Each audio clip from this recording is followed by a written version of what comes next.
Pourquoi les arbres ont-ils perdu la parole? Il fut un temps où les arbres, les plantes étaient des êtres vivants. Oh!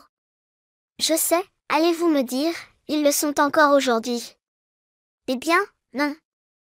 Ils survivent certes, mais ils ne sont pas vivants. Autrefois, les branches étaient comme des antennes, les feuilles comme des milliers de bouches.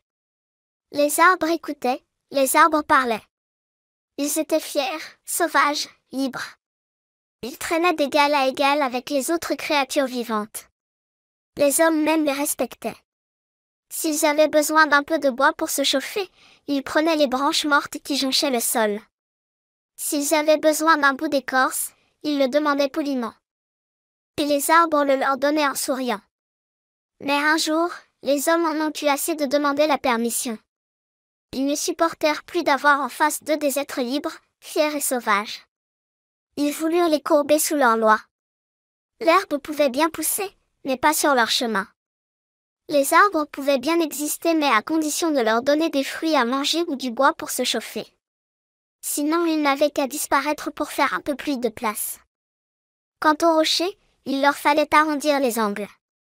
Petit à petit, à force de ne plus jamais demander la permission aux arbres, à force de ne plus les écouter, ceux-ci s'arrêtèrent tout bonnement de parler.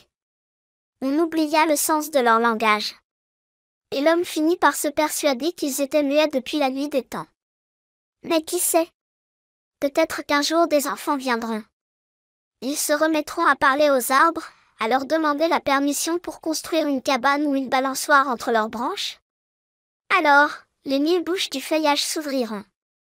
Et bonheur à qui saura entendre.